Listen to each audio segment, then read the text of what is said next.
만약에 강남 아파트 분양권 당첨이 됐어. 근데 집값이 50억이야. 그럼 당첨이 됐어도 못 가져가는 거지. 그럼 비슷한 차들이라니까.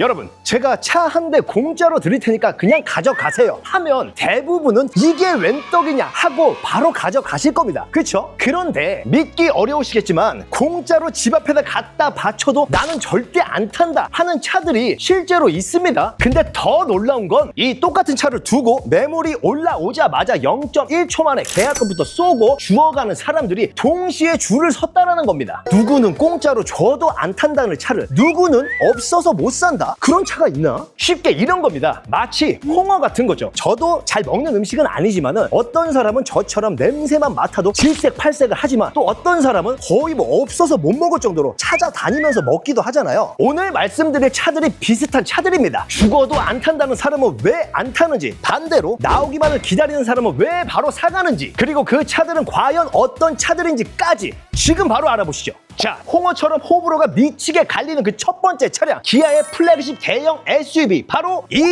EV9입니다. 옵션 좀 넣으면 신차 가격이 8천에서 1억까지 가던 국산차 역사상 가장 비싸고 웅장한 패밀리카죠. 거기다가 전기차. 그런데 이 차가 말이죠, 지금 중고차 시세가 얼마인지 아시나요? 자그마치 5천만 원대로 뚝 떨어졌습니다. 출시한 지 1, 2년, 2, 3년 만에 몇 천만 원이 그냥 공중분해가 된 거죠. 아니, 이 정도면 정말 미친 가성비가 맞긴 맞는 건데 왜 공짜로 줘도 안 탄다는 소리가 나오는 걸까요? 안 사는 분들은 보통 이런 얘기를 하십니다. 아니, 이거 무서워서 지하 주차장 같은 데 세워놓기나 하겠어? 이거 나만 문제가 아니라 주변 사람들이 다 피해보는 거 아니야? 전기차 화재 관련된 뉴스를 보면서 생긴 불안감 때문이죠. 거기다가 일부 초기 모델에 주행 중에 시동이 멈추는 현상, 시스템 먹통 현상 등등 제조사에서 신차 할인을 몇 천만 원씩 때리는 걸 보면 중고 가격이 더 박살이 날 텐데 공짜로 줘도 골치 아프다며 거들떠도 안 보시는 겁니다. 그렇지만 반대로 매물이 뜨자마자 빛의 속도로 주워가시는 분들은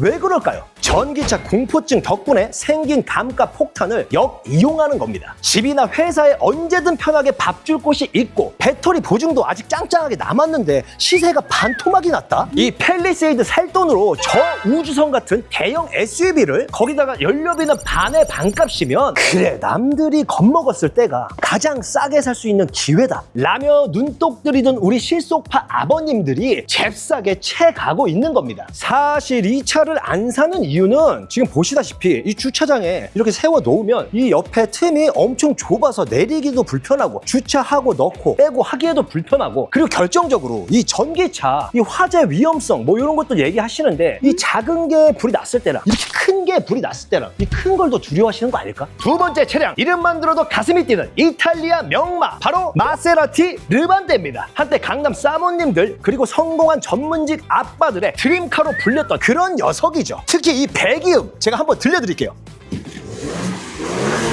들려요?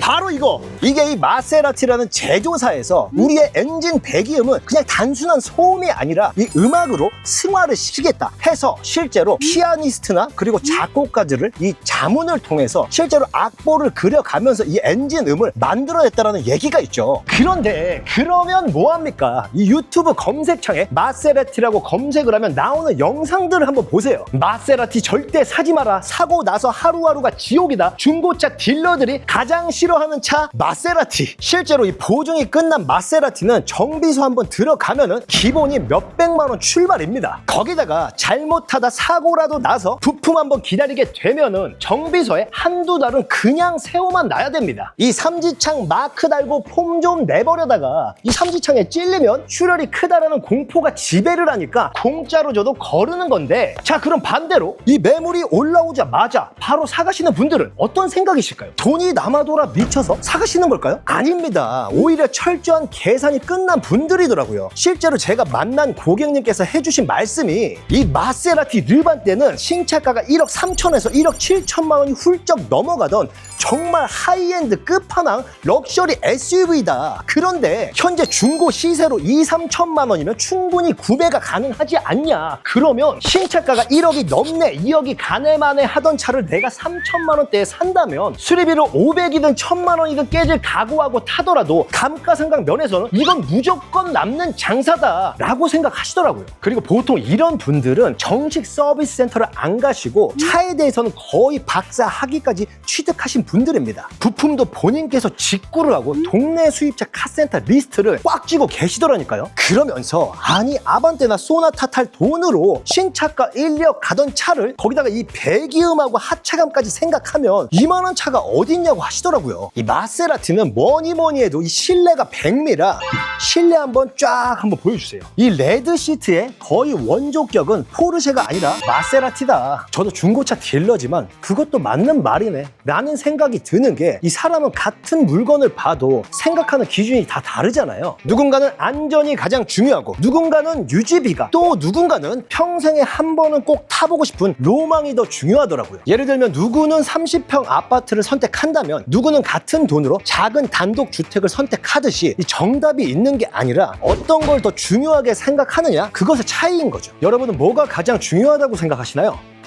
이 다음 차가 바로 호불호가 아주 박이 터지게 갈리는 차입니다. 세 번째 차량 바로 토레스입니다. 이 차가 참 신기한 게 뭐냐면요, 이 디자인만 보면 와 랜드로버 느낌 난다 멋있다 하다가 이 마크를 보는 순간 아 쌍용 하면서 관심을 접는 분들이 꽤 많이 계신데요. 왜 그럴까요? 안 사는 분들은 보통 이런 얘기를 많이 하시더라고요. 이 쌍용차는 정비 인프라가 부족해서 불편하잖아. 그래서 나중에 팔 때 감가도 많이 되고 그리고 중국차 아니야 이거? 결국 차가 먼저가 아니라 브랜드부터 오는 거죠. 거기다가 이 차가 이래봬도 배기량이 1500cc입니다. 이 보이는 것에 비해 상당히 미니멀한 배기량을 가지고 있죠. 그러다 보니까 차가 이렇게 큰데 1500cc? 야 이거 타고 고속도로 타면은 갤갤거리고 답답해서 어떻게 타냐 라고 하시면서 공짜로 줘도 안 탄다고 하시는데 반대로 이 토레스만을 기다리시는 분들의 생각은 완전히 다릅니다. 2천만 원대 가격으로 누릴 수 있는 극강의 감성비에 더 가치를 두시는 분들이라는 거죠. 이분들이 하시는 말씀이 이겁니다. 내가 이거 타고 무슨 사하라 사막 투어를 갈 것도 아니고 이거 타고 고속도로를 시속 200km씩 쏠 것도 아닌데 무슨 엔진 마력이 그렇게 중요하냐. 애들 태우고 마트 가고 주말에 캠핑장 가서 차박하기엔 이 정도로도 차고 넘친다라는 거죠. 그리고 무엇보다 도로에 흔해 빠진 소렌토나 산타페는 아저씨 차 같아서 싫은데 훨씬 더 저렴한 금액으로 수입 오프로드 감성을 누릴 수 있다. 이건 충분히 브랜드 이미지나 다른 단점들은 커버할 수 있는 가치가 있다라고 느끼시는 거죠. 그래서 이 토레스는 브랜드를 먼저 보는 사람에게는 절대 사고 싶지 않은 차. 하지만 가격과 상품성을 먼저 보는 사람에게는 극강의 가성비 SUV가 되는 겁니다. 이 토레스 실내인데요, 제가 느끼기에는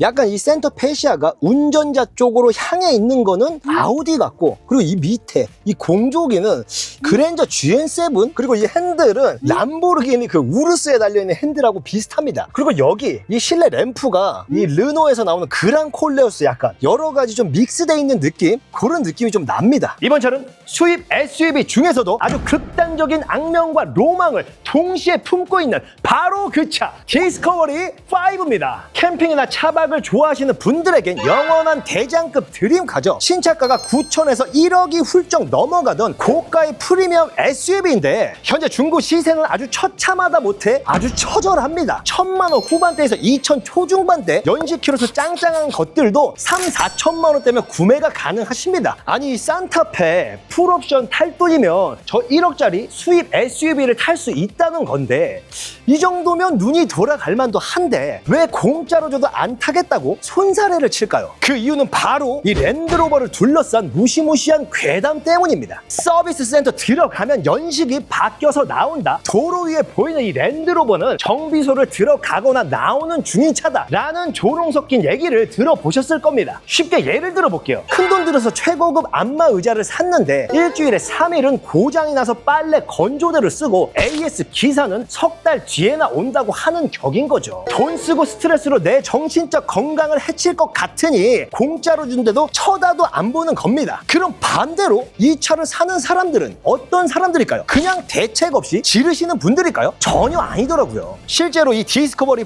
5 오너들의 얘기를 들어보면 공통점이 있습니다. 실제로 수리비로 적지 않게 써봤고 고장 위험을 모르는 건 아닌데 그럼에도 불구하고 이 차를 계속 타게 타게 된다라는 겁니다. 왜냐? 승차감, 시야, 공간감, 특히 험로에서의 성능, 이 조합을 맞출 수 있는 차가 이 금액대에서는 거의 없다라는 겁니다. 그분들에겐 이런 겁니다. 등산을 좋아하는 사람은 다시 내려올 걸 알지만 힘들게 오르는 걸 감수합니다. 낚시를 좋아하는 사람은 새벽 4시에 일어나도 기분 좋게 낚시를 가죠. 남들이 보기엔 이해가 안 가지만 그분들에겐 그 가치가 더 크다라는 거죠. 이 디스커버리 5를 사는 사람들은 고장을 잘 모르는 사람들이 아니라 고장이라는 단점보다 이 차가 주는 만족감을 더 크게 생각하는 사람들이더라고요. 그래서 저는 이런 생각을 합니다. 연비, 내구성, 브랜드 이런 것들보다 내 마음에 드는 차, 내가 타고 싶은 차, 그게 바로 정답 아닐까요? 역세권이 아니고 꼭 학군이 좋지 않아도 살기 좋은 동네가 많은 것처럼요.